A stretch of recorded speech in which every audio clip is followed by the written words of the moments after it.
The young boy stood at the window of Kensington Palace, watching the crowds gather below. He was only 15 years old when his mother died, but, even then, William understood that his life would never be normal. The weight of future kingship pressed on his shoulders like an invisible crown, heavier than any jewel could ever be. William Arthur Philip Lewis came into the world on June 21, 1982, at St. Mary's Hospital in London. His birth made headlines around the globe.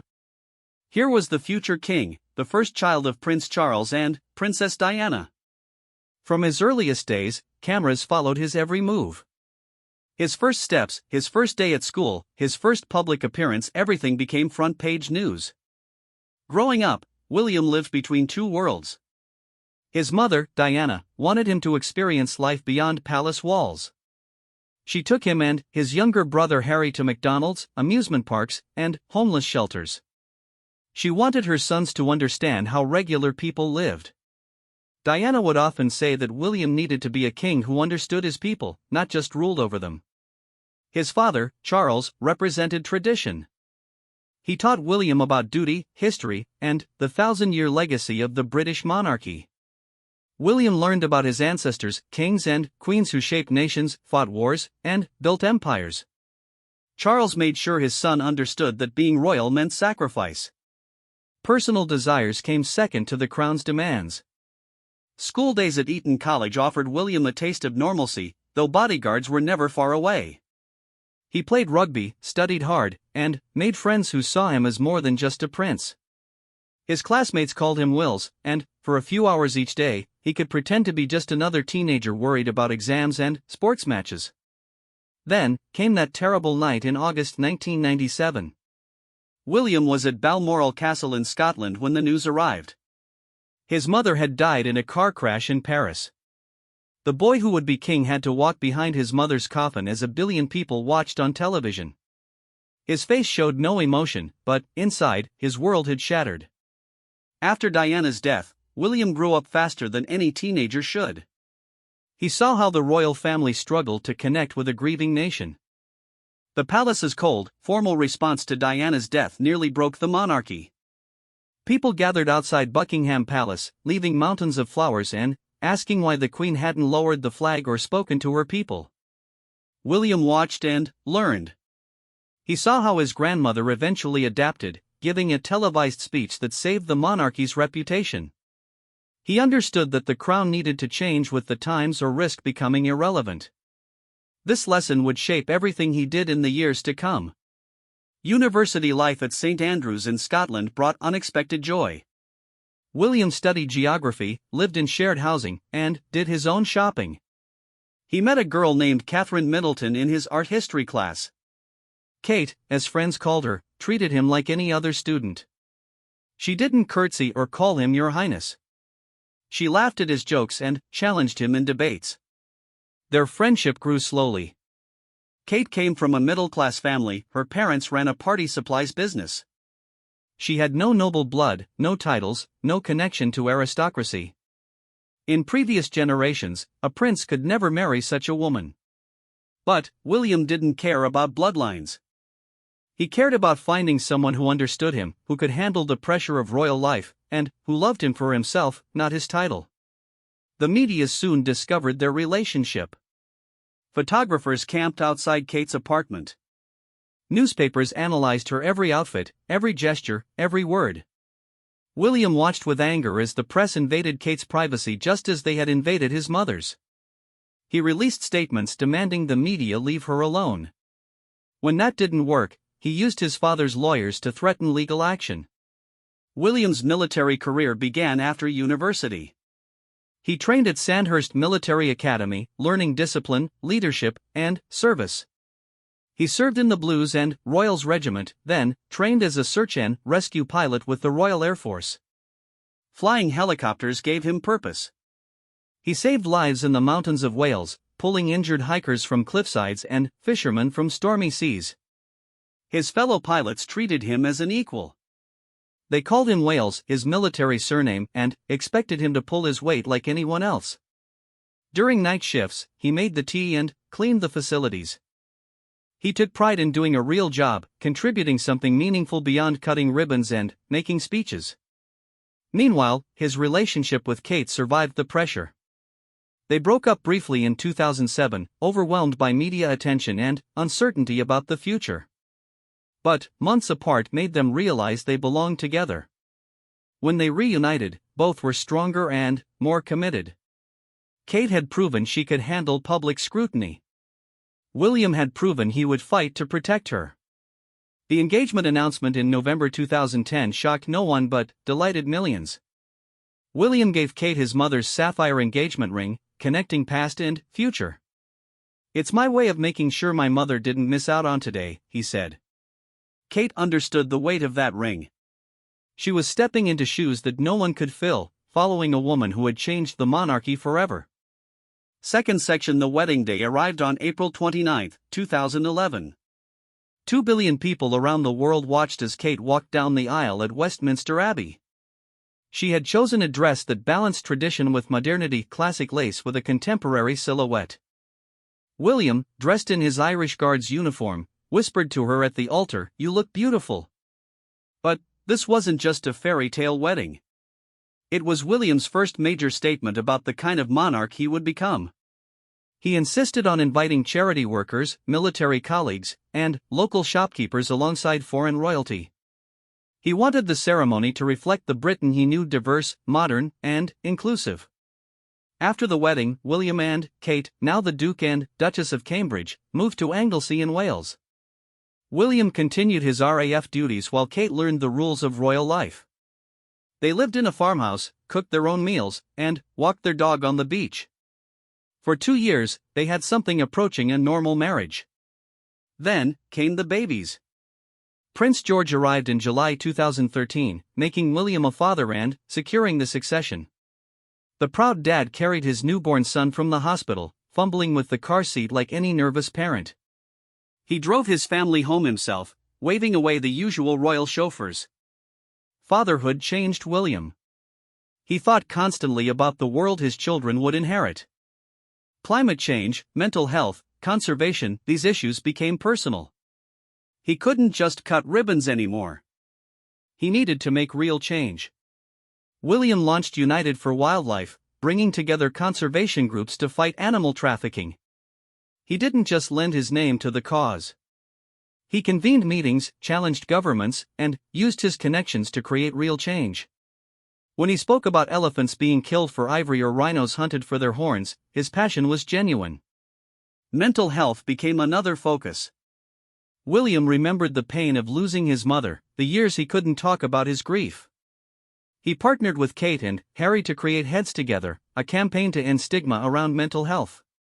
They spoke openly about their own struggles, breaking royal protocol that demanded keeping emotions private. "Everyone has mental health," William said in speeches. "We all have times when we need help."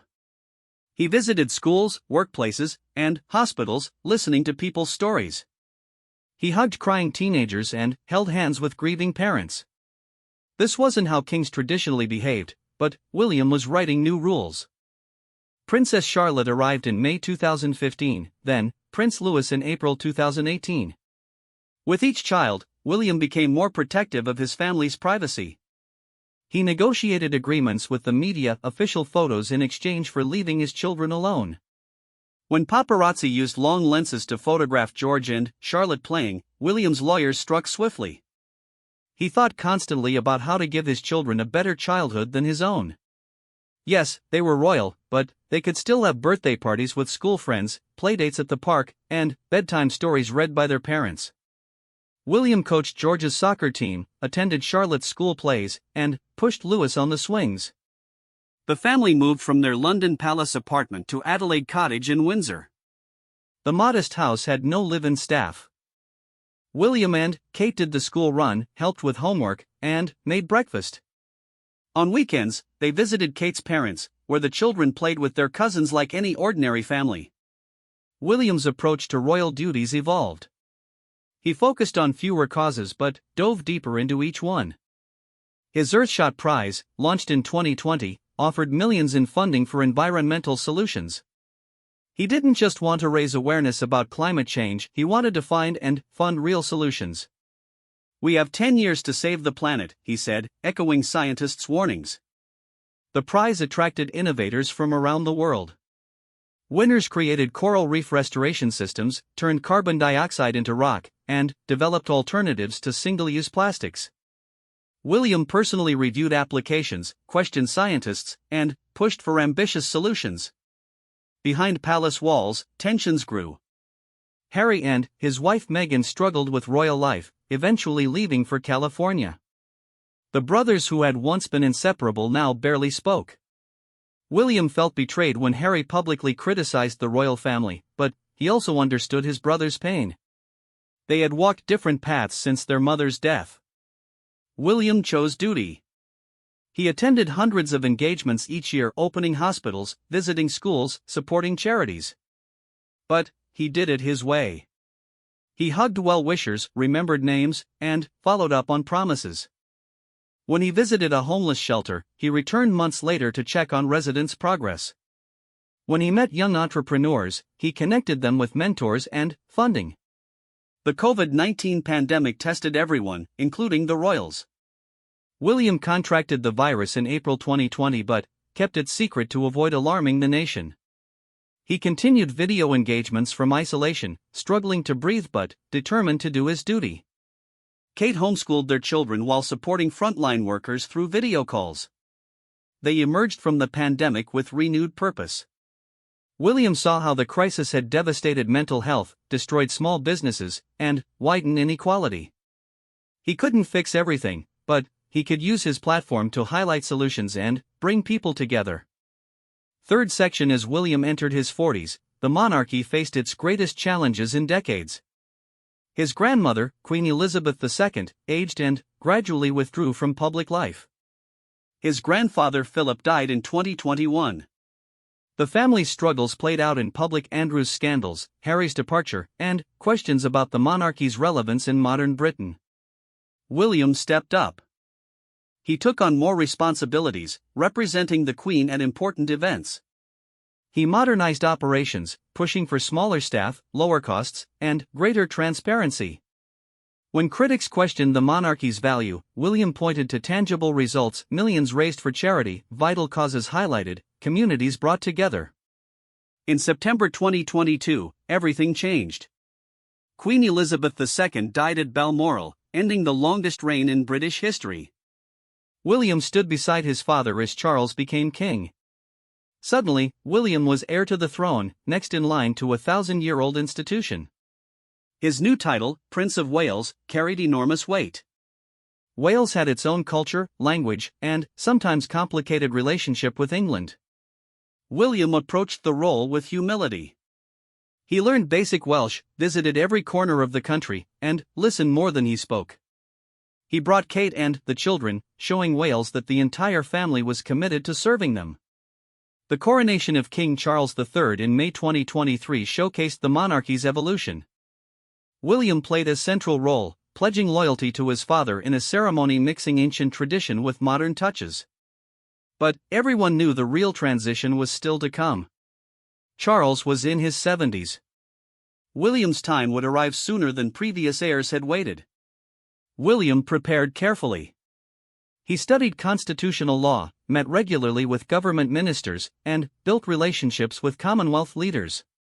He understood that the monarchy's survival depended on staying relevant while respecting tradition. Too much change would alienate traditionalists. Too little would make the institution obsolete. His children grew older, facing their own challenges. George understood he would be king one day. William tried to prepare him without overwhelming him, sharing lessons gradually. They talked about duty and service, but also about following your passions and staying true to yourself. William wanted George to be ready but not burdened. Kate proved an ideal partner in reshaping the monarchy. Her middle-class background brought fresh perspectives. She understood how ordinary people lived, what they worried about, what they hoped for. Together, William and Kate represented a monarchy that was grand but approachable, traditional but modern. They revolutionized royal communications. Instead of stiff press releases, they shared personal videos. When Kate underwent surgery, they thanked well-wishers directly through social media. When George scored a goal in soccer, William mentioned it in speeches. These small touches made them seem human, relatable, real. William's environmental work intensified. He challenged business leaders, pushed governments, and used every platform to demand action on climate change. Some called him too political, but William didn't care. "How can I look my children in the eye if I don't do everything possible to protect their future?" he asked. The Earthshot Prize grew into a global movement. Winners became celebrities in their own right, their innovations scaled up and implemented worldwide. William insisted the prize ceremony travel to different continents, spreading hope and solutions globally. He wanted to prove that technology and human ingenuity could solve the climate crisis. Mental health remained central to his mission. William shared his own struggles more openly, talking about the anxiety of losing his mother, the pressure of public life, and the challenges of parenthood. He visited therapists publicly, showing that seeking help was strong, not weak. His honesty encouraged millions to seek support they needed. As King Charles aged, William took on more responsibilities.